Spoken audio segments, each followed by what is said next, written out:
The paper trail. Let's go, go, go, go, go.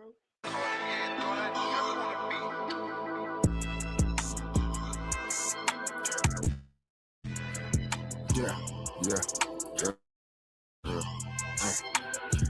For the love of money, niggas come around. For the love of money, some stay around. For the love of money, what a nigga will do for the love of the money. Yeah. I gotta shake it 12 at night to 5 in the morning. They don't give a fuck now. If it's for the money, niggas gon' bark and they bite like a motherfucking dog. Gotta party like a motherfucking dog. For that cat, I am gon' roof and I'm barking at that cat, and I am gon' take the roof off when I'm riding that ride. Rip, leaning to the left, but I'm steady on the only right. I'm swerving with a purpose, A nigga been sipping on that purple. A nigga been cheaping on that purple. Cause I'm getting money, Cause I'm getting money. And I'm laughing all the way to the motherfucking bank. And I'm telling her, tell me later if she thinking what I'm thinking. Damn me getting money. I walk about the bank and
bang. The YACUBEAN drop. Part 1 million.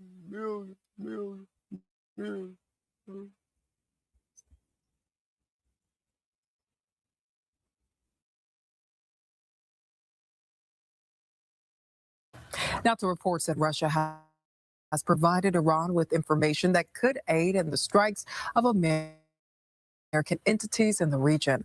That's according to the Associated Press, who spoke with two officials familiar with U.S. intelligence. Fox 13's Caroline Shively is joining us from D.C. And Caroline, this comes nearly a week into the war with Iran as President Trump appears to be ruling on the right, Sabir. President Trump issuing an ultimatum to Iran, no deal except unconditional surrender.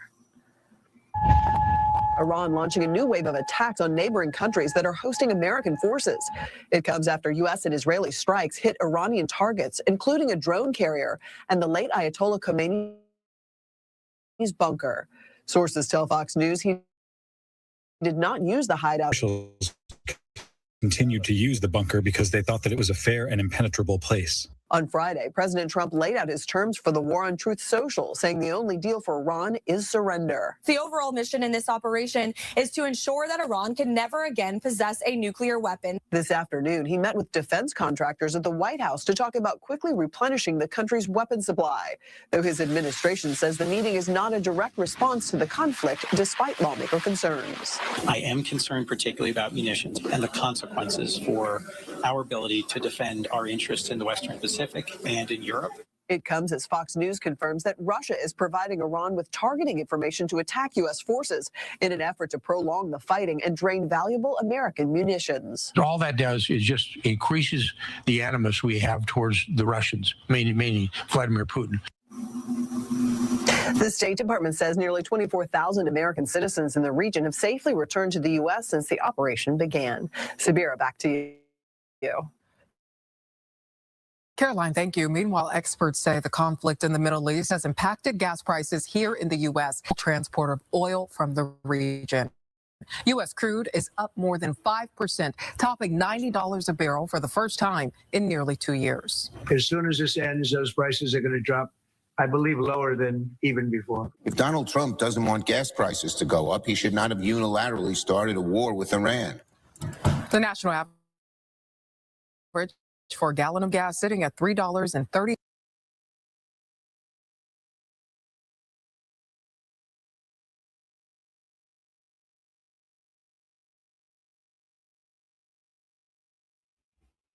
All over gas, huh?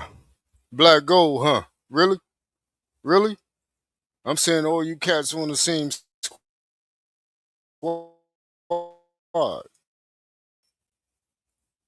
I'm saying all you motherfuckers playing on the same goddamn basketball. I'm saying the YACUBEAN drop. Part 1 million. It's just putting the story all the way together for us to see. You know what? You want a gangster badass to rule your country, don't you? You want that kick, though, get on the flow type cat to rule your country, don't you? You want that suited and booted type atmosphere where you got an armor to make it clear, transparently, huh? From the rear to the front of that, huh? The YACUBEAN drop, part 1 million. Look, if El Presidente is the president, who the fuck gonna stop him? What? Kick though who? What? Say something about it, huh? Yodo, kick though. That's who. I mean, look at here. You got a out in the open 50 Cent / trumpets. Yeah, I mean, running a United States. So you want that. That's what you wanted, right? Huh? You wanted you wanted a guy that fell off his goddamn bike, huh? Couldn't ride his bike to run yo United States, huh? It just so happens that the United States own bases in America, and the Aboriginal is no longer letting these fools run amok. Yeah. Everybody who has the eyes to see and the mind to know what the hell is going on here. Yeah. And all of the people that know what is going on want to stand with the Aboriginal during this time. Lego. Yeah. Because again, there's a whole nother different historical knowledge that needs to be set free as well too. Huh? So we ain't never forgetting the story that they put on the Aboriginal people of being African and coming here as a slave from Africa and being sold again. We got some other shit we got with these nasty, no good, YACUBEAN drop face. He ain't got a 4, he ain't got a 5 head ass boy. Motherlicious boxcar boy gang. Yeah, we got a whole nother fight with this whole government that we now know has been ran through the pen of who? Yakub Forehead himself. Hefe. Yeah, yeah. And we know that this guy is still out here. You don't kill the mob boss. I don't care what nobody say. The mob boss is still the mob boss. He is out here. How did the El Chapo get the fuck out? The nigga said, "Man, build me a tunnel and get me the fuck up out of here immediately." You know this guy from the top down running shit. Stop. Yeah, right. And it just so happens to be again Sam Bankman Fried face looking boy. Same prison he went to, same prison old Diddy went to. Your boy, unbelievable, forehead ass boy. Yakub himself also went to that same one. And fuck, I need to find out where did Bernie Madoff go to? Yeah, yeah. So all of these um, major schemes that take place is because they ain't really robbing the people for the money.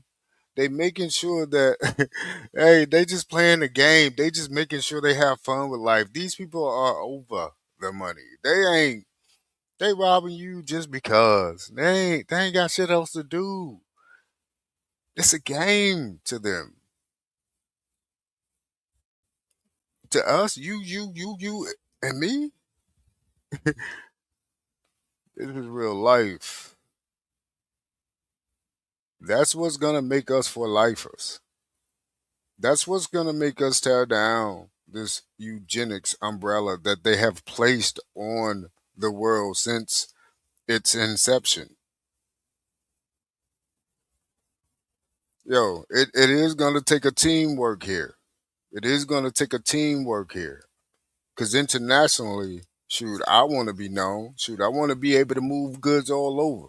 Also, look, look, there are soulful people with soulful status that can also intermingle internationally and do the same thing these fools out here doing in these suits, running amok, taking your taking people's belongings and paying them off. And we're talking about belongings, meaning taking people's yeah. You know what the you know what they were taking people. The guy went to sit in a cell behind this, and he had accomplices. Accomplice. It don't even matter. Nobody else went but him. No matter how many little girls this motherfucking crazy ass dude gave him to. He actually gave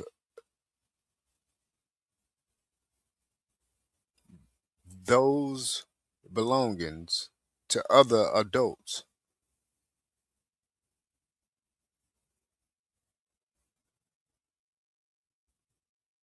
with our money that we live and die in LA for. To live and die in the world for.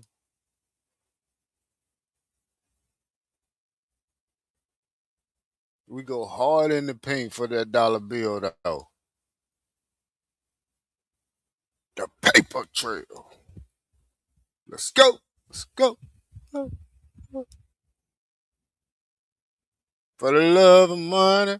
You know what I'm saying? So what I'm saying is, as you continuously, I guess what I would say, think about money and now the inception of where it came from and what you have become part of that people, the people that have come to America. Now you're engaged in this whole cycle that was started in 1913. And a lot of the new immigrants that came in were in charge of writing the history for the 1800s, 1700s, 1600s. So how can an immigrant come in the 1900s, early 1900s, and write a history for a colored race of people that, and they weren't even here until the 1900s? I'm talking about propaganda. I'm talking about saying that the colored race of people were African that were here prior, that were here prior to the 1900s. Saying that by way of the African slave trade is how they got here. Now that has diminished our yeah, yeah, but not any longer, bitch. Get that African dust off us. Nah, bitch. Y'all been playing over here for too long with these business suits and motherfucking polished shoes. Bitch, I'm about to untie your goddamn strings and tie your goddamn shoestrings to. Let me just say, this is a great segue to ultimate truth. Not just about knowing that the government has been robbing all of us. And they think this is just gonna go over smoothly, huh? How many of you numb nuts, no guts, gonna be out here voting this year at this midterm? That's what they're hoping for. They hope that you still, after seeing all of this, you still want to go and stand in line and vote for one of these ignorant ass people to rule your motherfucking life. Boy, you done lost your motherfucking cotton picking ass mind out here.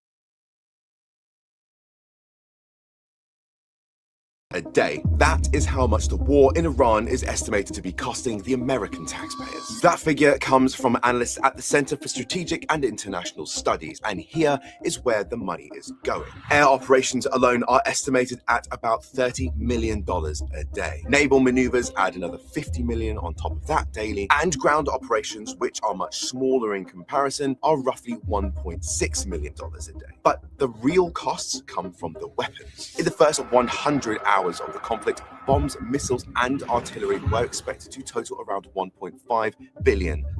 And missile defense isn't cheap. Interceptor systems used to shoot down Iranian drones and missiles cost roughly $1.7 billion within the same early window. The opening phase of any conflict is usually the most expensive, but if the fighting drags on or expands to include US troops on the ground, that price tag could skyrocket. A 2-month ground war could cost up to $95 billion. And with Iran's clear strategy of hurting the US-Israeli war machine financially, you have to wonder, could that cost continue to grow? So let's jump straight into it. It says Iranian damage to U.S. bases across the Gulf, Day 7 report. Now, I really want to focus in on the THAAD systems because there's something I want to update you with the cost, okay, of this war. So it says the ANFPS 132 early warning radar in Dahal hit and damaged according to satellite imagery analysis. The ANTPY2 radar, which is a THAAD system, and I'm not even going to try to pronounce that. I'll just say Salty Air Base, struck and apparently destroyed based on satellite images showing debris and craters. THAAD radar facilities, Ruiz, buildings and vehicle sheds used to store radar systems struck. THAAD radar facilities, Al-Sadir, multiple buildings and radar storage sheds struck.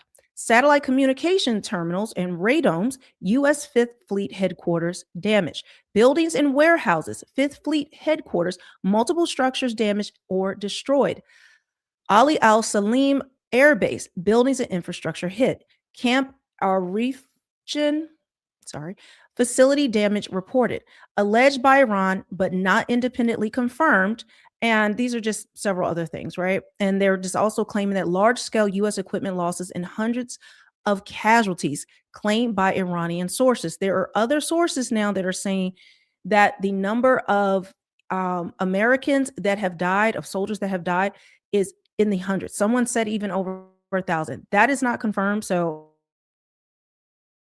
and of course, but they're denying it. So I can't guarantee that. But one thing that I am finding is that you know, just because something comes from a outlet in the UK or Australia or somewhere in the Middle East doesn't mean that it's not true. But again, we have to get verification. But I want to show you this because initially this was denied, right? This was denied until the satellite imagery came out, right? So this is one of our THAAD systems, and this is it intact, okay, on March 3rd. And now we can see, I don't know if you guys see this picture. Let me blow it up. Clearly, it's been hit. It's been bombed.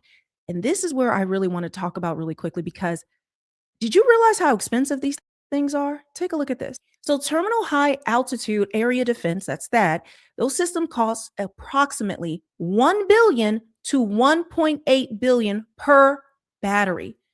Now, there have been 5 of our systems that have been reported, of our THAAD systems, that have been nuked and taken out. Individual interceptor missiles cost between $12.7 million and $15.5 million each. The system is designed for high altitude interception of short and medium range ballistic missiles. So are you guys understanding how expensive this is getting, with it costing nearly, right now, we are seeing the cost is rising every day, but it's costing about $1 billion a day currently while we are engaged in this war. So understand this, the financial and economic fallout from this is going to be catastrophic across the board, across the world. And we are seeing reports of that coming in right now. And remember, they just went before Congress to ask for $50 billion so that they can re-up their weaponry supply and to support this war. But this just came out, and Iran has responded in a crazy way. But it says there will be no deal with Iran except unconditional surrender. Iran will have a great future. Make Iran great again. Okay, so this is coming from Trump, from the White House. I'm not going to read the whole thing, but that's basically the gist of it, is that Iran must give an unconditional surrender. But we know Iran is not going to do that. In fact, let me show you this. This is quite wild. And this, I fact checked this. This was actually their response. It says Iran's response to Trump's unconditional surrender demand: our fate will not be determined by the Epstein gang. Guys, I kid you not. This is what they put out, that their fate will not be determined by the Epstein gang, which is rich, because we know what happens in Arab countries to women and girls in particular, you know. And but again, this is showing not only are there will be no surrender. This is a holy war for them. Like, they are willing to lose their lives. They are willing to take it all the way, and they don't care who gets hurt in the process. That means nothing to them. They have no incentive to stop this war at all. And in fact, they're digging in even harder. We have already informed the Europeans and everybody else that they should be careful not to be involved in this war of aggression against Iran. If they help, I'm not trying to name any country, but if any country joins in the aggression against Iran, join America and Israel in the aggression against Iran, definitely they will be also legitimate targets for Iran retaliation. We have already informed the Europeans and now, outside of this, take a look. It says Iranian president Masoud Pezeshkian, guys, you know I can't pronounce anything. We have entered a new phase of the war. Tehran has finished its stockpile of old missiles, and now the true technology of the Islamic Republic will be revealed. From now on, Kibar Shekhan 4 missiles will be launched towards the Gulf and the Middle East. Remember, they're hitting I think at this point, I want to say 20 countries in the Middle East, and intensively towards Israel and the American forces deployed in the region. Everyone who has chosen to stand against Iran will bear the consequences in the coming hours. Okay. So this was actually put out last night, and we have seen a barrage of missiles hitting over Israel. And there's a story I'm developing with that. I don't want to report on it yet, but there is something crazy going on where supposedly people are being if you post any videos of any strikes in Israel, anything happening in Israel, that you could automatically get 5 years in prison. Now that is being reported, but I have to verify that before I even try to speak about it, because I don't want to, I don't want to put out false information. And this comes on the heels that President Trump says the largest U.S. defense companies have agreed to quadruple production of weaponry to reach the highest levels of quantity. Trump says the U.S. has a virtually unlimited supply of medium and upper medium grade munitions to use in Iran because they were running low. The stockpile was running low. Because this was supposed to be like maybe 3 or 4 days. Now they're saying 4 to 5 weeks. Now they're saying months. And they said, well, it won't last a whole year. So this is what we're dealing with. And again, that's why I played the cost in the beginning, because these weapons manufacturers can produce more, but it's not as fast, I believe, that is needed. It's not as fast as what's going to be needed for this war. And a lot of people believe that in order to win this, there's going to have to be troops on the ground actually fighting, which is nearly impossible because of the layout of Iran. Invading Iran by land? Almost impossible. And here's why. To the west, the Zagros Mountains, a rocky wall with narrow passes. Easy to defend, hard to attack. To the north, the Elburz Mountains, rising like a shield beside the Caspian Sea. To the east, more rugged mountains near Afghanistan and Pakistan. Still no easy entry. And in the middle, 2 deadly deserts, Dasht-e-Kavir and Dasht-e-Lut. Scorching heat, salt flats, sand that swallows tanks. Mountains, deserts, bottlenecks. Iran is a natural fortress, and that's why invading Iran by land is a military nightmare. And this is what I want to emphasize, because I keep telling you guys, we are headed towards World War III. Some people want me to be a sycophant to just give you news that you want to hear, but I'm not here to tickle your ears. I'm here to inform you and also keep a biblical mindset, a biblical perspective on this, because all of this was predicted in the Word of God. Things were never supposed to get better on this earth. That is a humanist type of thinking. And it is really anti-Christ. It's anti-biblical, because we were told what's going to happen towards the end. Okay, these things are escalating. They're supposed to happen. Doesn't mean I want them to happen.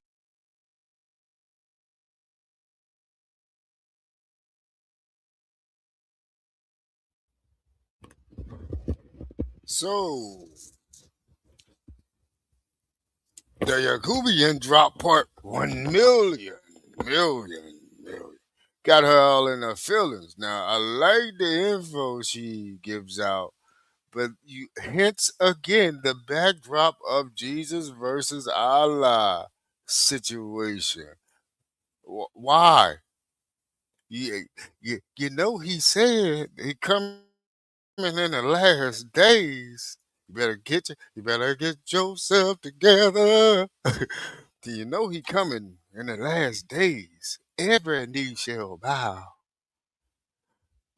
If you don't get out of here with this shit right now, I told y'all to get y'all fucking ass off of our motherfucking American land with that goddamn Jesus versus Allah shit. We ain't having it. Yeah, I told you, keep that shit over there. In fact, take all of it back over there. If that's where it came from, take it back. We're plugging it back over there. We don't want none of the Jesus versus Allah war. It's not what we here for. Look, we done told y'all once, we're gonna tell y'all again. You are on the American soil. We ain't playing invisible God against invisible God and see who comes out on top. I told you, let your invisible people go at it and stay over there with that shit. We ain't got, and see, this is what this is all the backdrop of. Making sure that eventually you cross back into being religious. So it's not just about inflation that's about to hit, and all of this stuff is going to have to be rebuilt. So you remember, Trump said he wanted America to be a building place again. Trump had said that. He said, I want more businesses back here. Blase. It's not something he wants. You think this motherfucker woke up on a political mindset and said, yes, need more businesses here. Hmm. Yes, yeah, I can see how we can do that. No, this motherfucker ain't. You think this motherfucker wrote this strip? No, hell to the no. No, he's a performer, paid actor. Stop playing. I ain't taking none of this shit lightly. I don't. And again, we don't want no part of this Jesus versus this 1v1 of who Invisible Man is the best. We don't want none of that shit. Bang bang. Even though I like her information, calm down. We're trying to put us on one of these invisible God's side. We ain't got no time for that. Which I ain't even got to watch. I'm looking at the sun. I got no time for it.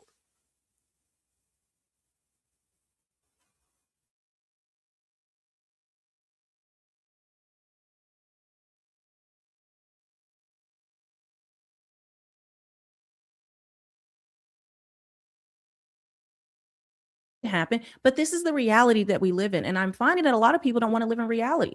And I think it's because people are scared. You believe in, maybe country, politician, person, place, or thing more than you do the word of God. And I have to say this because it's just bizarre to me that those who call themselves Bible believing Christians are like outright outraged or cursing people out, or just like, you're now a Democrat, you're a lefty, you're helping Iran. Like, what? Really? For reporting truth, giving you information that isn't just the talking points of the mainstream narrative is now somehow that. And I want to say this because I think a lot of people do not realize how significant this is right now, right? They're just thinking that this is going to be a quick thing in Iran, but they are pulling in all different types of countries into this. And this is going to affect the world globally, even with our strategic partners and allies, especially in the Middle East and throughout Asia, who are getting hit hard right now. And in fact, in my next report, I'll probably bring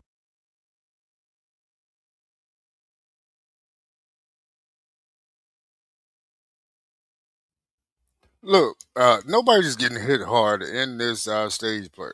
They all knew it was coming, just like the Fuya virus. Yeah. Cause your boy again Gates was in the fouls, putting the goddamn syrup together, stirring it with his own goddamn hands. It got his feet in the pot. It got his feet in the pot, just like your boy Yakub. Yeah. They were both over there stirring that motherfucking pot. Yeah. This what you do, my brother. Add a little bit of this. Add a little bit of that, man. Hey, look, hey, and put it in the motherfucking needle and shoot the hell out of these people. That's what we're gonna do. Exactly what went down. That fool you syrup. Man, we are not playing with these mofos, and we ain't jumping on no invisible motherfucking God side either in this WWE match. I don't give a fuck about neither one of them's. You know why? Because it's about the money. It's really about the paper trail. Let's go. Let's go. Let's go. That's really all it's about. It ain't even, they can say it's about these invisible people. What the fuck is an invisible person gonna do for me? You, you, you, Jive Tucker's been doing this for years. What you mean? You gonna make him come back because you made up the goddamn story anyway.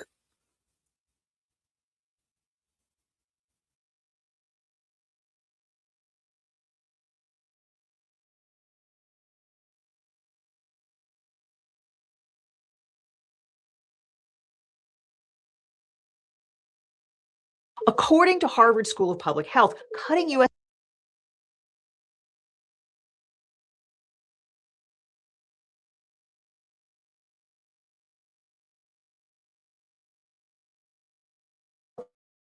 According to Harvard School of Public Health, cutting USAID funds has already led to hundreds of thousands of deaths. Elon Musk bragged about feeding USAID to the wood chipper, even though it meant he had to miss some terrific parties. Here's a running analysis by Boston University epidemiologist Brooke Nichols of the health impacts of these cuts. That is what the Supreme Court's conservatives weighed against harms to the president's authority and found to be too minimal to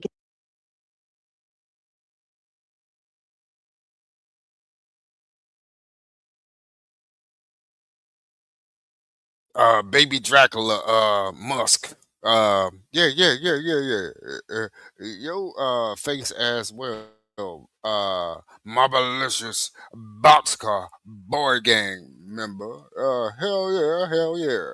Now, why was you and Trumpets getting into a fake fight prior to? Because you guys knew that the story had to change eventually. So I've never ever in my non-bow-legged life have I ever seen a president bring somebody in that ain't ever needed to be working for him to handle something like you said, to say that you motherfuckers stealing money the whole time.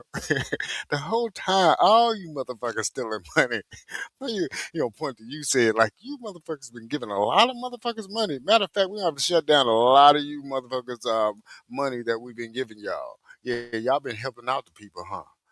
I'm talking about the people here in America, huh? Y'all helping out people in America, not the ones overseas. This shit was started for foreign, foreign, not foreigners that moved to America, motherfuckers. What is going down? You're supposed to send money overseas. You know what you said. So the whole script of this shit. So you got those coming, uh, doing this thing, making sure that the money is being diverted and used correctly. And who's over that? Baby Dracula. Him and Yakub. Because again, what is the center of the story?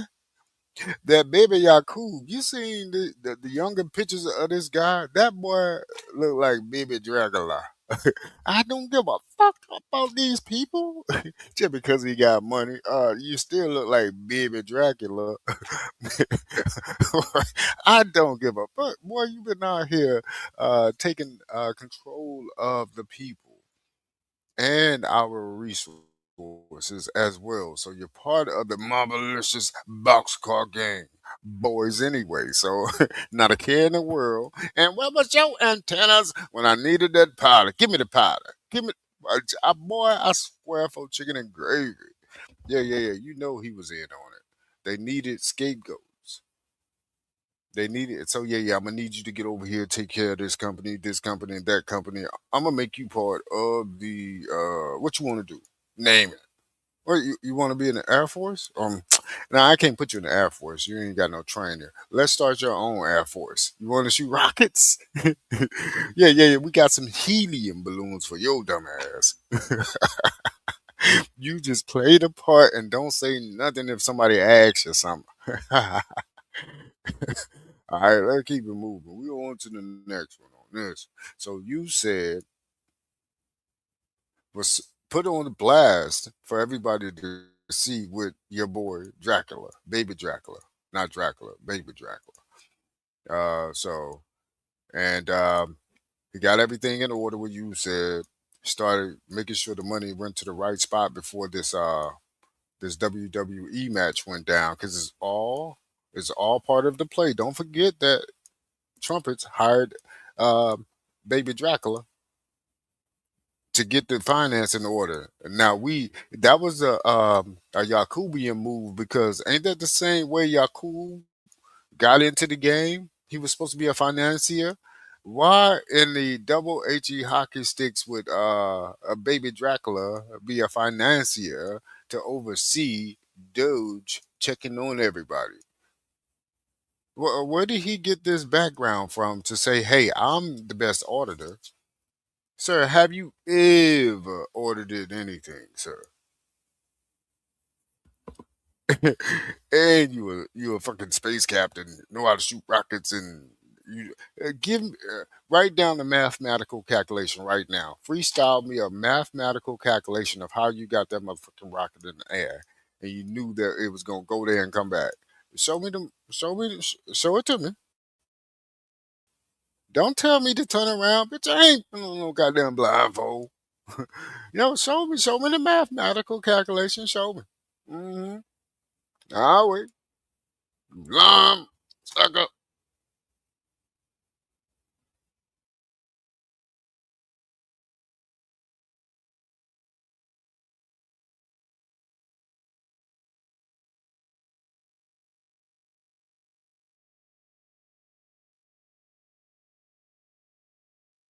of the health impacts of these cuts.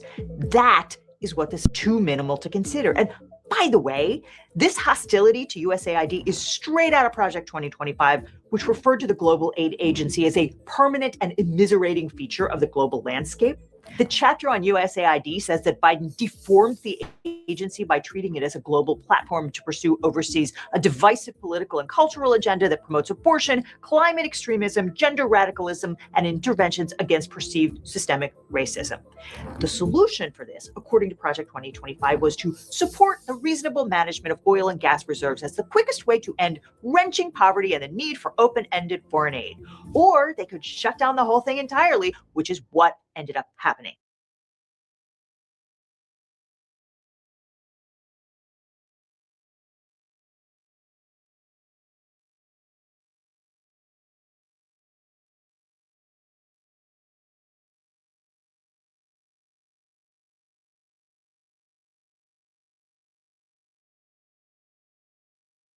Back, and it might make some sense why these were being held back. I'm not going to lie to you. Okay, so look, this is the latest. Okay, this is a news report on these new files that have just been dropped, and as it says, the DOJ had been holding these back, and they are related, allegedly, to some unsubstantiated is the keyword there, allegations against the big man Don T himself. Okay, I'm gonna be careful what I say in this video, but let's see what they're saying over here on weeknight. Get to some breaking news that is still unfolding. The Trump Justice Department has just uploaded new FBI documents missing from the initial releases of the Epstein files.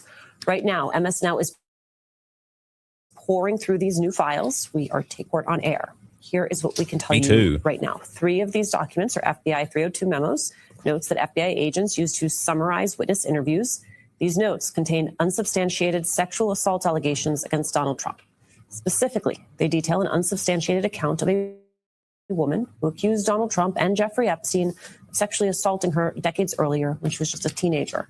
One of the new documents reads in part, quote, Redacted was asked whether she felt comfortable detailing her contacts with Trump. Redacted again asked what the point would be of providing the information at this point in her life when there was a strong possibility nothing could be done about it. There are many redactions on these forms. Trump has long denied any wrongdoing connected to Jeffrey Epstein. So unsubstantiated, okay, but it is a pretty crazy, okay. It says if Trump's own DOJ is willing to release files like these, imagine what they're holding back. People saying unsubstantiated, not more like fully and not investigated. So sad she felt like she shouldn't bother because nothing will get done. Now look, let's take a look at a few of these documents. Okay, I'm a little bit nervous, but basically the same witness would mention in a news statement to the FBI that she had actually received threats and attempts on her life. Okay. It is pretty bad, right? It's pretty bad. I don't even know if I want to read this, to be honest with you guys. She gave a whole bunch of details, a whole bunch of things. She said since the assault suffered at the hands of Epstein and his associates, she was threatened on numerous occasions by unidentified people she believed were connected to Epstein's mother. Blank's mother was threatened on numerous occasions prior to her death. The first incident Blank could recall occurred in approximately Blank when Blank was 16 to 17 years old, was living in a suburb of South Carolina at the time. Blank's mother had been arrested for embezzlement and could not pay the restitution. Blank's called Atkins at the university where she worked, unidentified, to ask him for help. She recalled she asked him why he fixed her mother's real estate books, only to later turn her mother into the police.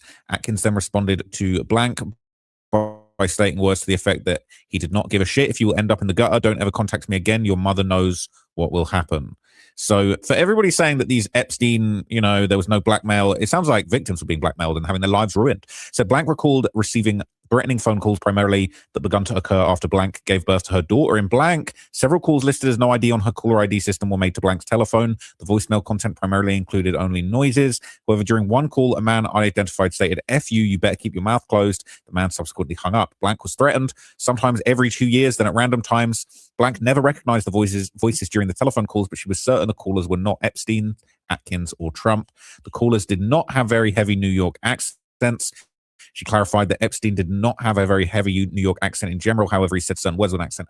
I feel like Epstein did actually have a very New York accent. When you watch that video he did with Steve Bannon, he talks really like a New York. He talks like classic New York. He talks like a Woody Allen with a lozenge in his mouth. But anyway, in approximately Blank's mother fielded threat calls as well, made by individuals telling her to leave the island, blank. Mother was most likely threatened in person. However, Blank did not have specific information regarding in-person threats. One of Blank's mother's previous husbands, Blank's also received at least one threatening phone call at some point. No further information. The last call Blank characterized as threatening occurred in approximately December or January Blank, while Blank was working at Blank. A co-worker received a message on their work landline that was intended for Blank. The man on the message said that he was either Kevin or Keith, and he was calling from Blank's doctor's office to check on her. Blank only listened for a second and didn't hear the entire message. Blank's doctor had no idea where she worked and would never have called to have checked on her. Blank stated she told the daughter about the call, and her daughter subsequently called the doctor in an attempt to confirm the call to Blank. The doctor's office stated they did not call to check on Blank. Blank told her boss that she had to take her daughter and leave immediately. Blank believed the incident to be threatening and related to Epstein or maybe his associates. Blank stated under her breath that it was not Epstein, maybe it was the other one. When asked to identify the identity of the other one, Blank stated, it begins with T. Blank was asked several times if she could estimate how many times she received threatening phone calls that she associated with Epstein and his associates. Blank could not provide an answer, indicating there were numerous threat calls throughout her life. In the beginning, the threats were regular. They later became sporadic, and a year would go away in between incidents. During the past 4 years, the threats increased a little from one or the other. When asked to clarify what she meant by one or the other, Blank stated she did not wish to further discuss that comment at this time. Administrative note, immediately after indicating she did not wish to expound on that particular statement, Blank looked at her attorney and stated when he was running. At that point, Blank's attorney stated, more tracks to cover. Blank repeated the statement back to her attorney. Good God. Can we... I'm scared. I don't know who they're talking about. Blank recalled receiving several hang-ups and a lot of brief telephone messages that included words to the effect, we know where you're at. You need to keep your mouth shut. The people who called knew Blank mother was in a specific assisted living facility. Blank initially stated the individuals possibly called her mother, but when asked how she knew they were aware of her mother's residence, in particular, a particular assisted living facility, Blank stated they called her mother there. The call to her mother included rude language about her mother's age and health. When asked what made Blank think the calls were related to Epstein and his associates, Blank responded that she did not think the callers ever said they were calling. She said that she did not think the callers ever said they were calling on behalf of Epstein or another man that's important. Blank does not have any other issue in her past that would explain years of harassment and threats. Since the threats began, Blank has 4 to 5 close calls where she was almost run off the road. 1 or 2 incidents occurred prior to Blank. I wonder what that Blank is. And one approximately 2 years ago during the Blank incident. Blank and her mother were driving one night on Interstate 5 near Blank, Oregon. It was dark and rainy that night. One car behind Blank repeatedly turned its lights on and off. Then that car and another, both described as nice, black or blue, then attempted to run Blank off the road. The car to Blank's left was larger and 4 doors. She recalled an 18-wheeler was driving in front of her at the time. Blank did not wreck her vehicle during the incident. After the incident, her mother began crying and Blank pulled over. During the last incident, which Blank clarified may have happened 2.5 to 3 years ago, she was driving on Interstate 5 towards her home in Blank, Washington, at approximately 6 a.m. to 7 a.m., day of the week unknown, when Blank took the first Blank exit near a gas station and traffic circle. A male driver positioned his car on her ass and slammed her car forward. The man ran through Blank through a traffic circle where she blew out her tire and broke her mirror. She recalled she ran into a sign. The vehicle that struck her was a dark black or blue sports utility vehicle. Blank believed the driver to be a male due to the shape of the body she saw in the mirror.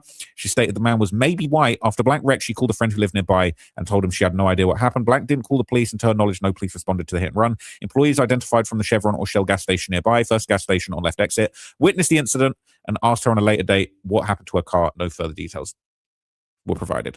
That's scary as hell, man. That is actually scary as hell. Now, interestingly, as we know, another prominent, possibly the most prominent Epstein accuser, Virginia Giuffre, she reported being in a car accident just weeks before her untimely taking of her own life. All right, insanity. Okay. Now, I've talked about this extensively on the channel, Virginia Giuffre being in hospital after this serious car accident, and then everybody in the world came out to downplay her accident and say, no, it wasn't that bad. She wasn't injured, didn't even see her. All right, she was in the hospital after a serious car accident. She said she had a few days to live.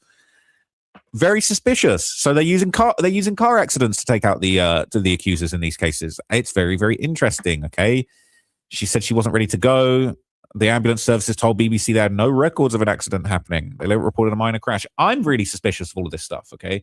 Now, in another highly graphic witness statement that was released in this new tranche of files, there was more accusations against Epstein, and these were highly graphic. I can't actually go through them in this video. I've been getting in a lot of trouble recently for some of my old videos. You might notice a lot of my Epstein videos have been taken down. I don't really want to speak on that right now, but there's definitely some shit going on with you're not allowed to talk about this stuff now, apparently. Okay, so there was one specific description of Epstein that did stand out that was interesting. I can't read you all of this. It was pretty sordid. It basically recounts an experience she had when she was 17. Basically, yeah, it was very, very messed up. Let's not do all of that. Okay, let's not do all of that. But okay, look, I've just skimmed through this. I can't really say any of this stuff. This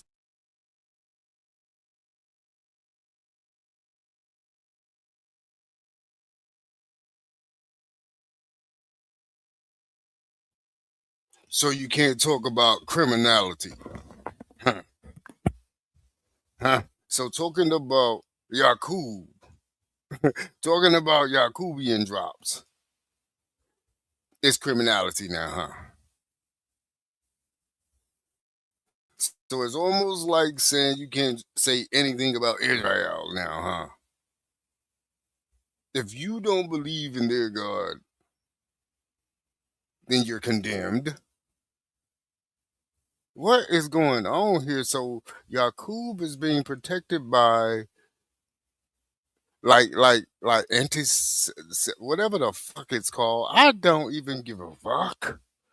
So to talk about a criminal, they got criminal shows that they display all the time. You motherfuckers have been leading up to this just to tell us to shut the fuck up about it. Boy, y'all out y'all goddamn mind. Ain't nobody shutting up just because y'all say so. Man, fuck you, motherfuckers. What you mean, shut up? No, no, no. That's how you keep getting away with shit. Telling people to shut up, just shut up. It ain't none of your business. It's yes, yes, it is. The Federal Reserve is funding this shit. The government is okay with this. Yeah, they're acting like they fighting about this shit. They're not really. Because they don't even know if their name is probably gonna pop up. I'm pretty sure the ones that know about from like 90s, 80s, 90s, 2000s, names we ain't seen, where those files at?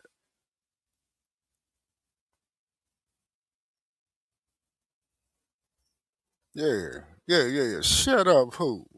Shut up, why? Why you want me to shut up? You give me $100 million. These are laughs, not jokes. Yeah. Everybody shut up. No freedom of speech on this, huh? Huh? No freedom of speech on this, huh? Take away all your rights, bitch. Keep on talking. We own the money. We're gonna tell it. I pay the judge off. I have him give you 90,000 years in the cell, motherfucker. Keep talking. We got ways. We ain't always gotta make you unalive. We got ways, boy. Yeah.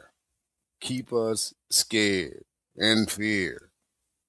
That's how you keep winning, huh?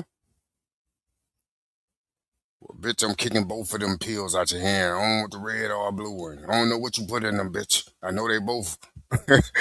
I know they both mean me no good.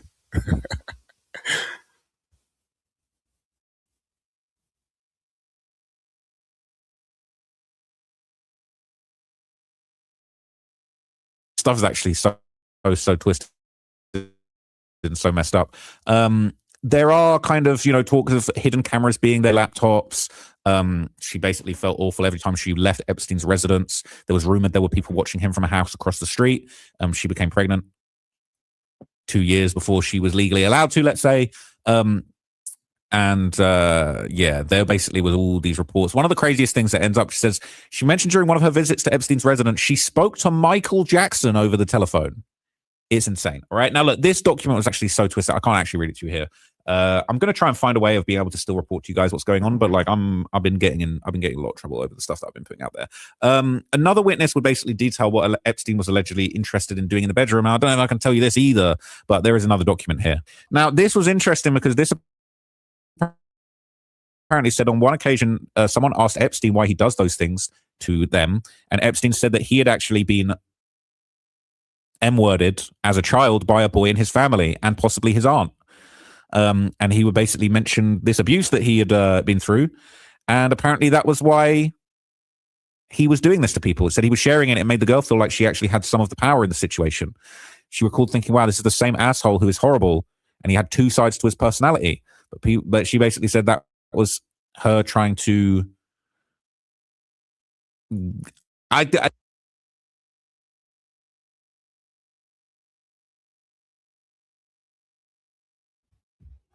In fact, it isn't the news station reporting this same stuff that you're saying that the regular people can't report. So if it's not NBC, CNN, or whoever the fuck else, oh, you ain't letting nobody else say it. Is this the Hunger Games wide open right now, motherfucker?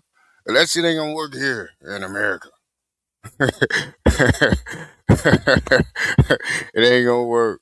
You know what? You know what? You let these people find out. You let these people find out. Yeah, yeah, yeah. Yeah, yeah, yeah. I don't know. Do you want people to wake up though? Do you is that what this is for? Like you trying to wake the people up so they can be in fear? Like I'm trying to that's what I'm really trying to figure out. I see how you guys went back and tampered with the history, but why are you making sure that everybody knows what's going on? You wanted everybody to have a TV, everybody had the internet so you can project this universal thing all at once so everybody can see this theater in real time. Now, I don't that's that's the only thing that's baffling me about this situation. Like, why are you putting it on the world stage for everyone to see though? And you calling name by name. You're putting names on the scoreboard. You letting us know that this guy did this guy did that, this guy, and they're all high ranking. Nobody is uh, on the corner selling. Not in your not in your group.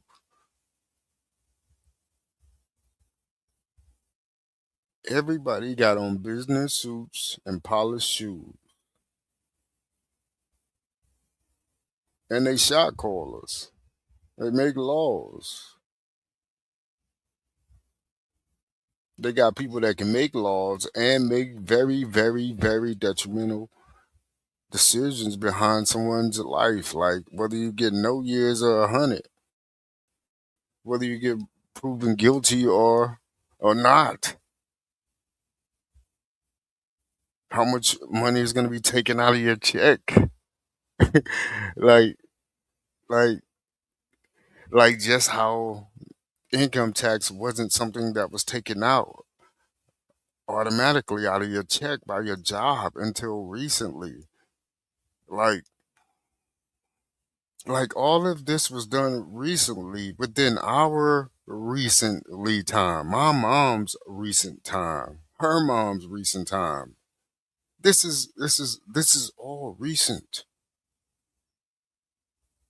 The land grab, how you took the aboriginals land and then called us African, and people still think that we're some old African enslaved family that just stayed around.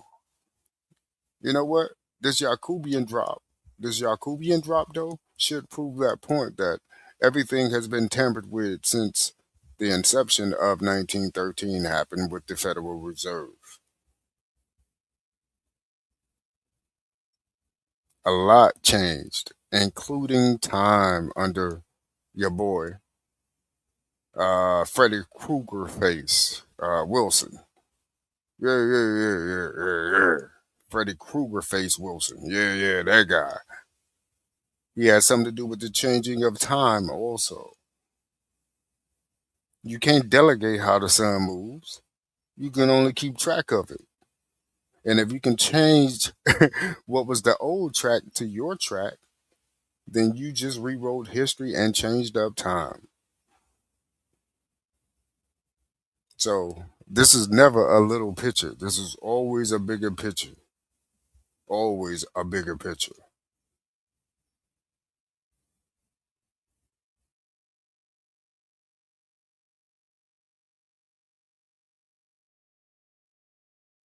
I can't even say some of this stuff. They explained they felt super fascinated in the acts that involved Epstein being submissive to another person. She felt relieved not to be the one that was being abused. It says that they didn't mix the abuse. The actions where he abused other people were different to the ones that involved him being submissive to someone else. Okay. Every time they went into the house, something like that would happen. They would ask, I can't even talk about that. I can't talk about, all right, we're gonna have to move on. So in another one, this person would actually explain sort of some backstory about sort of him and, the people that were around him. And I'm just going to be careful what I read to you in this one, okay? Because it's talking about castings. He had models coming to the property, basically would explain that people had knocked on the door for castings and things like that. Now, there's the name Clinton comes up again. Someone, Blank recalled seeing a picture of Bill Clinton. Epstein told Blank that he and Clinton were best friends. Blank told Epstein how she came to the United States. Epstein told her he would be sure to say hi to Bill for her. But now we're hearing they didn't even know each other. They weren't even cool like that. Epstein knew the owner, Blank, of the agency, Blank. Epstein seemed like it was below him. His house was so big and overwhelming. He made Blank feel comfortable. They bonded over movies. Blank told him that growing up, there were sanctions in Blank and that she never saw Pretty Woman. Blank told him that the paramilitary would sneak in action movies like Apocalypse Now. Epstein told Blank that he had something on his shoulder that his masseuse could not get. Blank somehow ended up in the massage room. Blank described Epstein as so clean and put together, but he did not do drugs and he got massages all the time. Blank felt like she was in good hands and she should just behave. Blank used a massager on his neck and shoulder. He had a massage earlier in the day. Blank thought she was doing a good thing. Blank stated the massager was used in different ways other than a massage, and this was the first time Blank had seen a massager. Didn't know anything about the other sorts of things that could be used, and he threw her $200. Now, Blank shot a lot of magazine spreads. She didn't see the money that she earned. It came through the agency and to her parents. Blank didn't have cash on hand. Cabs in the city could be approximately $200. Blank would take the subway for everything. Blank didn't think about the $200 she received from Epstein too much. Blank described Epstein as the smartest person she'd ever met. Blank did not think she was good enough to see Epstein again. A day or so after she went to Epstein's home, Blank received a call from Epstein. He told her that she had a great time talking to her and that her story was so touching. Epstein asked if she wanted to see him again. Blank went to the home a second time. She recalled being in a smaller room with a wooden table. It wasn't an open suite. They talked about Blank, and Epstein told her she had a chance and not to tell others. Epstein called Halle Berry on the speakerphone. Blank was sitting across from him. Blank was impressed. Epstein also called Naomi Campbell in front of her. Blank recalled going in an elevator and remembered seeing a hall of books. Blank was so impressed by this. Blank told Epstein her mother didn't want her to model, that her dad was embarrassed by her for modeling. Epstein talked about science and brain studies in the skull. It all went over Blank's head. Epstein told her if she did well on her SATs, he had pull at Harvard. Blank recalled being in a room that was long, narrow, and very small with a dome ceiling of blue clouds. Blank. He was laying face down. He was making her calm. When it was over, Blank put her shirt back on. Epstein paid her $200, and Epstein asked if she had a boyfriend. Epstein told her a supermodel lesbian girl told him about a girl flirting with Blank. He told her that there was a study that if one finger was longer, there's more testosterone and that maybe she was into girls. Blank told Epstein she was saving herself for marriage. He was apparently powerful and perfect. I don't want to talk about that. I don't want to talk about that and get in trouble. Blank participated in LA Fashion Week. It was the new thing. Her agents thought she was too young, but she had to open every show. By this time in her life, she had Blank, not voluntarily. He was aggressive. He was frustrated with her because she didn't know what she was doing. Epstein told her what to do. Blank got in trouble with the agency because they were responsible for her. They kept her on a tight leash because they wanted to know where she was. Blank didn't think of herself as a little girl. She thought she was big enough to be on her own. Epstein had an island and wanted her to go to the island. Blank's grandfather passed away in the winter, December 2004, and in late January, early February, she had a show. Blank had gone home for the holidays. Blank told her booker that tomorrow I'm going to the island. Her booker told her that she was not going. Her booker got on the phone with the agency in LA. Blank was at Fashion Week and had a lot of shows, and Blank didn't end up going to Epstein's island. Blank's father got involved and was so embarrassed of her modeling. Blank was in Teen Vogue. Blank described her father was not a good husband. Blank didn't respect her father. He was not speaking with her. During this time, her mother was calling Blank, described her mother as neurotic, had a scar that turned out to be cancerous. Epstein called her from an unknown number. Blank thought, well, my own father doesn't even call me like that. Blank felt if it wasn't for Epstein, then no one would care about her. Epstein would tell her what to wear and give her advice. Blank's family got an apartment in Williamsburg while she stayed at Epstein's apartment on the east side at East 66th Street 3F. When Blank first came to the apartment, there were flowers there. A girl who also lived in the building knocked on the door. This girl was a different Blank, whose last name, Blank, I did not recall. Blank asked this Blank if she should be concerned or scared, said to her, what? Why? You're fine. Blank remembered that she thought that Epstein ran everything in the city. Epstein didn't like it if Blank was late. One time when Blank was late, Epstein told her, nobody messes with my time and you can lose everything. There was a time when she told Epstein that she had to go to her agency. Epstein told her, I could buy your agency right now. Epstein told her that she could miss her appointment. Blank recalled a time when Blank bought her white lace panties from somewhere. Epstein didn't like black because it's old, but white is pure, weirdo. Epstein told her white suited her, and he told her that Blank was one of his favorite girls. Epstein took pictures of Blank in the panties. These pictures were taken right outside the office and meeting room and had previously had partial nude photographs taken by a professional. Blank stated she's European, and that wasn't uncommon. Blank went to Epstein's home in Paris with her sister. Blank remembered Epstein dissecting her body. Epstein told her legs were fine, her butt was too big. Epstein sent Blank to a plastic surgeon. Blank recalled the first time she met Epstein, she was that many years old. She met him in the summer, her first big season. She recalled the shows in New York were in the fall. The LA shows were in October. In late winter was when Blank had planned to go to the island. In spring of 2005, she moved to Blank. She was there for a week and moved to Williamsburg. At one time, she stayed at Blank and it was getting renovated. Blank asked Epstein to stay at the 66th Street address, and Epstein told her she could not stay there again.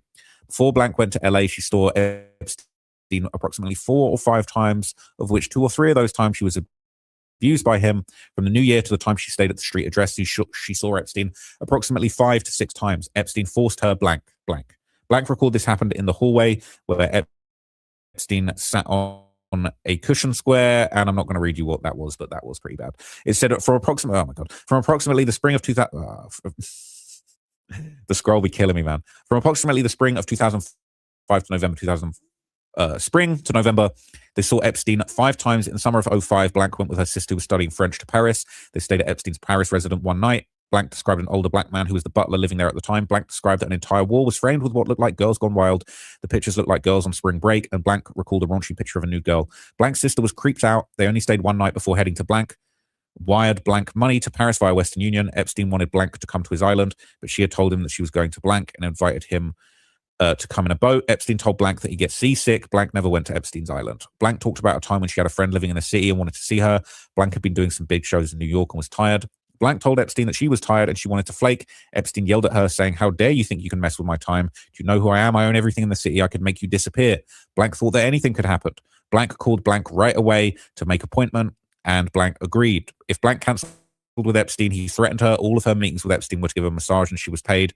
Blank feels like now that she does not know if Epstein could kill her, he has private investigators. This is crazy. It says, in the early fall, Blank shot for Blank. This came up when she was with Epstein. Epstein always dangled Blank to Blank. She told Epstein that she shot for them, and he became silent and looked down. Epstein said, "Oh, must have been that first time I put in a word." In another suite of his residence, there was a picture of a blonde woman on the beach. Epstein told Blank that this was the mother of his child. There was a torso sculpture like a mold. Epstein said this mold was of this woman. Epstein told Blank that this woman was perfect. Epstein told Blank that her husband will be very lucky. Epstein had money in a safe. Epstein threw money at Blank. Blank was so embarrassed she didn't want to be presented that way. Blank recalled that when she left Epstein's house, it was like in slow motion. She saw another girl who looked like a model entering Epstein's residence. Blank talked about a time when she saw a man come in with a suitcase. Blank described this man as having a brown hair, but balding. He was somebody that Epstein was close with. Blank felt there was a certain way he looked at her, then looked at Epstein, which Epstein then shrugged. Blank was sitting in Epstein's lap talking with him. Epstein asked her if she was poor. Epstein told her there was a time where he ate only. Epstein told her, okay, I'm not going to read that. We're going to be careful. We're going to be careful. Oh, God. Epstein told her, "I'll be mad if you give me a disease." If Blank was lying, she felt like she'd have her killed. After scrubbing down Blank in the hallway, he screamed at Blank. She's good at bad stuff. Blank wanted to harm herself. She became suicidal, had a panic attack, and had a campaign that had to be put on hold. Blank was scared of Epstein. In 2005, Thanksgiving was coming up. Blank wanted to go home. Epstein bought her a return flight ticket, which was emailed to her by Epstein's assistant, Ghislaine Maxwell. There she is. Blank never went back. Epstein still called her and tried to get her to go to the island. Epstein always called from an unknown or blocked number. Blank enrolled back in high school. Blank recalled that she cried every day that year. Epstein called her home number and her mother answered, telling him to talk to women his own age and that he was going to call the police. Blank told the mother in early 2006 about Epstein. Blank did not want to model again. Blank recalled that her friend who had heard Epstein threaten her was hanging out with him when Epstein was getting busted. Her friend sent her a link in 2007 about Epstein. Epstein was very charming to this day. Blank was afraid of him. Blank felt that she was so naive and felt ashamed. Blank applied to Blank and other large universities but avoided Harvard and New York schools because of a lot of bad memories revolving around Epstein. Blank cut her hair and changed it when she came back to New York. When asked about Blank and other people who assisted Epstein, Blank said they were friendly. Yeah, that's crazy. At least I could read you some of that. Now, there's another witness account. I'm going to try and read you some of this, but I really can't. Oops, today we got our trafficker in chief there.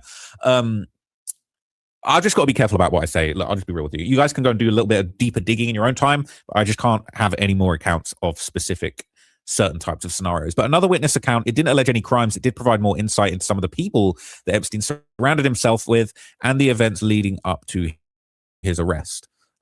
So this said, there was an interview basically with the Attorney of the United States. And basically they provided the following information. Blank went to high school in Rhode Island and attended college in Ohio. She graduated college in 1986 and moved on to study at the New Center School for Health and Massage Therapy. Blank graduated in 1990. In the late 1980s, she worked various jobs in television as production assistant and also does some jobs in modeling and acting. Currently, Blank is a health coach and does body work with clients based in California. But when Blank was 29 years old, approximately 1993, she was working with a client who referred to her as Ghislaine Maxwell. This was around wintertime, and Blank massaged Maxwell twice. So Maxwell was getting massages too. Blank was living in New York City at the time and massaged Maxwell in her small Upper East Side apartment. Maxwell then referred to Jeffrey Epstein, telling her that he needed his feet worked on. Blank goes to Epstein's Upper East Side townhouse around 76th Street. It was not his mansion. Blank worked on his feet. Epstein asked if she could massage him more on a regular basis, which she says yes. After about 1 week later, Blank started seeing Epstein on a regular basis. She would see him about every day, if not every other day. She would see him around 9 a.m. She did this for about 2 years, but not when he traveled. He had a gym room for Pilates and ballet, which had a massage table in it. Blank worked on him in both the New York and Palm Beach locations. When she went to Palm Beach, he would fly her in on his private jet. In the beginning, she was going there about every other weekend. This went on until approximately May. Blank would stay in a guest room at his residence. When she would travel to Palm Beach, Maxwell would sometimes travel with her. A woman named Frances Lanu, who Blank referred to as Epstein's girlfriend, would also sometimes travel. It seemed like to Blank that Maxwell and Epstein were dating at first, but later thought they were just friends. Maxwell behaved as if they were dating. Maxwell would kiss him and put her arms around him. Blank traveled with Epstein for a total of 6 years, but the last 4 years of her time with him, she traveled much less often than every other weekend. Other homes of Epstein's that Blank traveled to was in Paris, Little St. James, Ohio, and Chicago. During the 6-year period, Blank was paid about $100 for each massage she gave and was not paid a salary. She did not have any other job responsibilities, and she did on occasion massage other people. She would massage whoever Epstein's girlfriend was at the time, Maxwell perhaps only 2 times, Francis Blank, Prince Andrew, most recently at the New York house. Oh no. And a certain very well-known man allegedly massaged his feet on the plane from Palm Beach to New York. Blank massaged 2 male friends of Epstein's but does not recall their names. Blank never showed someone how to massage. Blank knew of a woman named Blank, who was a Florida-based massage therapist who used to work on Epstein. After this 6 years, Blank stopped working for Epstein because she got a divorce from her husband and moved to California. Epstein would call to check in with Blank on occasion after this, but Blank did not work for him. Epstein asked Blank to work on a man who came from California on one occasion, but doesn't remember his name. Blank does not recall anything weird or odd with her relationship with Epstein. Blank recalled a man named John and his wife who would work in Palm Beach. She recalled a man named Jojo and his wife Lynn, who worked for Epstein in New York. She recalled a husband and wife couple that worked for Epstein at Little St. James, but does not recall their names. Blank does not recall any other frequent travelers with Epstein. Blank does not recall any females being around Epstein's homes. She recalls women in their early 20s. Minor females, but she did recall women in their early 20s, specifically Francis and Blank. Blank was asked about flight records, recalls in 1994 being on a plane with Francis, Epstein's girlfriend. Flight records show they flew to Michigan, but Blank and Francis did not appear on the return flight. Blank does not recall that flight going to Michigan, but references a similar flight that was to Chicago. She states that it happened that they would fly to a particular location on his jet and return home separately on a commercial flight. She's not sure why this would happen. Blank also recalls flying with Dawn DeVito in 1994. DeVito was a yoga instructor. Blank, possibly Epstein's goddaughter, also flew with Blank. In 1995, Blank may have flown with Blank, but is not sure. Blank recalls Eva being the mother of Blank, who was friends with Epstein and lives in New York. Blank does not recall someone named Blank. The last time Blank speaks with Epstein was around March of 2019. Prior to that, Epstein would contact Blank every few months to check in. Epstein called Blank the first time he was arrested to tell her that he was going to prison. He let her know that he was going to jail for 1.5 years and did not tell her why. Blank doesn't specifically recall what he said about why he was going to jail, but thinks maybe it was discussed. About 20 years ago was the last time Blank spoke with Maxwell, and Blank recalls a trip to Aspen with Francis. Now, this is pretty crazy stuff because these new files are just giving more of a backstory as to the inner workings of this enterprise.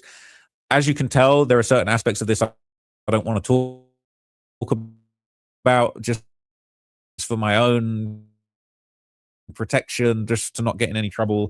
Go to America when I please, so I definitely don't want to get in trouble over any of these things. But some pretty crazy shit in these files. I'm not going to lie to you. You might have to go and read them all in full yourself. Definitely very scary, talking about how they were apparently trying to run people off the road. I believe it. I've seen so many suspicious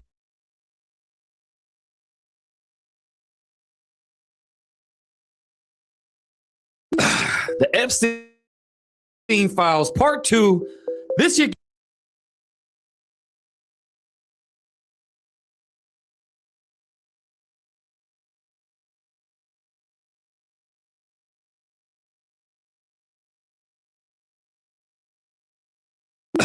The Epstein Files Part 2.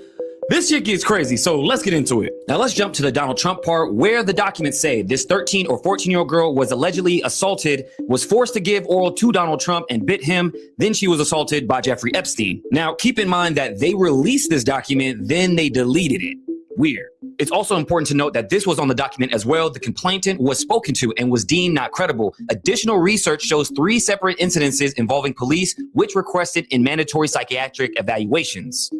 Interesting. Then we move on to Hollywood director Brett Ratner, who was seen with Epstein with a couple of girls. Don't know their ages, but it's also important to note that in 2023, he fled to Israel. And we can't look over the fact that he just directed Melania's new movie that just came out. What kind of move is this? Then we have Jeffrey Epstein getting invited to Mar-a-Lago in 2012 after Christmas, which is way after their falling out with him and Trump. So again, a lot more questions than answers. Now, just a couple days ago, we had a massive crash pertaining to gold and silver. Now, what if I told you this is linked to the Epstein files? Now, this is the CEO of JP Morgan, Jamie Dimon. Yeah, the same guy who under oath said he didn't know Epstein at all. Who is, you guessed it, in the Epstein files as well. It says here in 2012, Jeffrey Epstein was planning a dinner meeting with Jamie Dimon himself. Now, why is this important? That's because JP Morgan is the world's largest holder of physical silver with over 750 million physical ounces. And remember, JP Morgan just a couple years ago paid almost $300 million to the Epstein victims themselves. It's all starting to make sense now, doesn't it? And it's going to get wild across the board in the financial world because don't know if you guys knew this, that Metropolitan Capital Bank has just failed, marking the first bank to fail in 2026. Buckle up. Then we have Ghislaine Maxwell's bank statements that says Captain Nautica St. Thomas Boat Rentals. Now, why does this sound familiar? That's because it's the same name as this Disney cruise line, Captain Nautica's snorkeling adventure, which they had to stop in Little St. James, aka Epstein's Island. And here she is hosting something called Happy Family Disney Day back in 1985. And this picture just gives it away even more because the name of her company, Terra Mar, deals with sea exploration, submarines, and she had a submarine license. So there's that. Now there's a whole lot more I'm going to break down on my YouTube, The Maverick Approach, but let me know what you guys think about all this down below.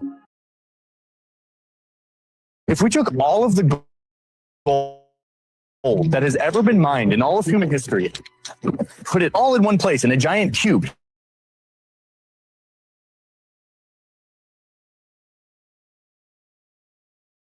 this is it.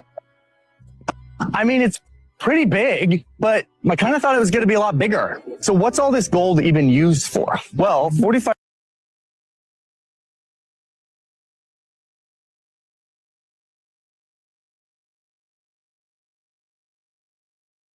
If we took all of the gold that has ever been mined in all of human history, put it all in one place in a giant cube here in Washington, D.C., it would look like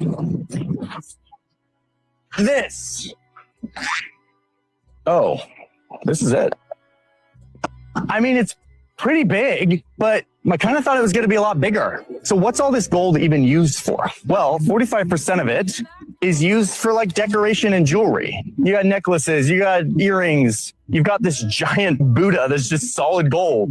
There's an old Egyptian coffin made of pure gold. Largest gold coin in the world. It's got a kangaroo on it. It's 45% of all the gold. You got a small portion of all this stuff that gets used for industry, stuff like the fillings in your teeth or electronic components that use the special properties of gold to work. But then a huge portion of all of this gold is just sitting in vaults around the world. Well, this is terrifying. The New World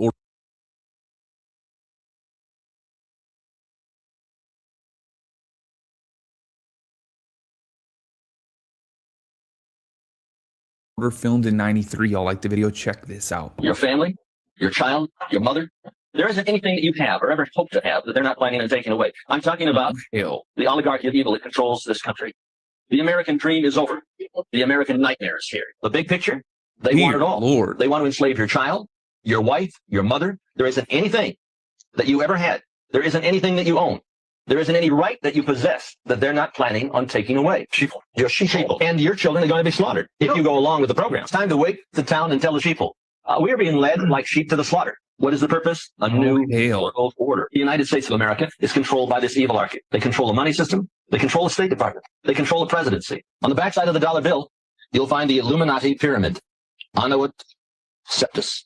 Novus Ordo Seclorum. If you look very closely, you will see an owl. So they have a plan to give us a new age world global occultic religion. They're going to have been deceived so greatly that they'll actually think it's something good. In fact, the whole New Age movement, the New World Order crowd is telling people that the 666 mark of the beast is the most elite thing that could ever happen to them. No cash.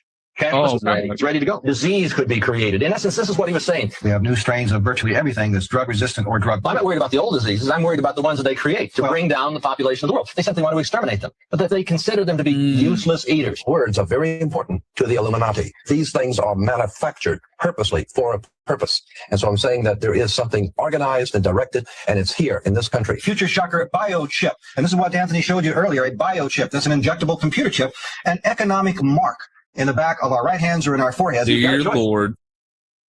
New Epstein files just dropped, and they are explosive. The DOJ finally released the paper and Epstein allegedly raping a 12 and 13-year-old little girl. So in 2019, a woman calls the FBI with tips on Trump and Epstein, and the FBI investigates it 4 times. However, they only uploaded one of those investigations. Now, an independent journalist found that they were missing the other ones, and now they uploaded the other 3, which again are heavily redacted. They're fucking with all of us. I hope you know they took down like 60,000 pages the weekend that they went after Iran, and then they put them back up with further redactions. They underestimated us. They are scared of us. They are realizing that what they are putting out there is making them look like criminals, which they are. And for all the fucking MAGA points, oh, he never went to the island. Okay, well, now this says that he allegedly raped someone in New York. He tried to force her head down on his... She fought back. She bit him. He pulled her hair, punched her in the head, and screamed to get this little bitch out of here. She said threats came for years afterwards. She said her mother was blackmailed and sent to prison. And her friend that was abused too, she confirmed all of this happened. This isn't a rumor. These are FBI investigative summaries on the DOJ website right now. It's time to subpoena Donald Trump and all of the FBI agents who looked into this case. And anyone who still stands for Trump better read these documents carefully. The percentage of people looking into the Epstein files has sincerely dropped since he went after Iran. The perfect distraction. If I go down, I take you all with me. And now that's what Iran's doing to all of us, just like Trump is doing to all of us, including you, including every MAGA. For example, Kristi Noem. Next up, Pam Bondi. Congress has articles of impeachment. Hold Congress accountable. Hold Senate accountable. I know it sounds ridiculous, but make them feel like if they don't stop Trump, then they're actually a part of the loser group and the cool group wants him out. Then they may actually do something.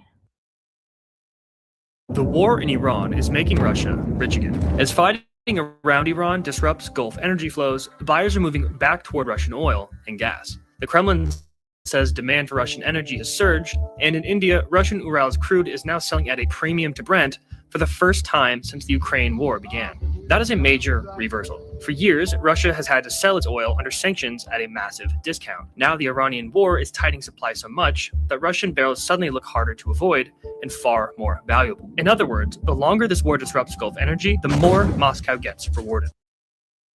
So Meta's AI glasses just got exposed for letting strangers watch people in the bathroom, and it gets a lot worse. See, the Ray-Ban Meta glasses have always been seen as a privacy nightmare, but a Swedish investigation just revealed how the glasses actually work. So when you ask the glasses to analyze something, to record or take a picture, that content gets uploaded to Meta's servers, and usually the AI can process it. But buried inside their TOS, Meta also says that any interaction can also be reviewed manually, and according to the investigation, Meta has contractors in Kenya who have to manually go through and categorize footage from people's AI glasses to help train the company's AI model, and some of the clips that they go through are just insane. Like, you have people accidentally showing their credit card information, recording while sitting on the toilet, or watching suspicious websites. But according to the contractors, the worst part was people being caught by their glasses while they're doing it. And while Meta markets these glasses as designed with your privacy in mind, and their AI does blur people's faces in the recordings, well, according to the contractors, they say that the censorship actually fails sometimes, and if users knew just how much of their personal life gets viewed by other humans, nobody would buy these glasses. You guys, we just had another Epstein files drop, and it's looking even worse for Donald Trump. In this newest release, the FBI multiple times between the ages of 13 and 15, starting in 1983. She said that Epstein introduced her to Trump, and during their very first meeting, Trump exposed his to her, told her to give him oral.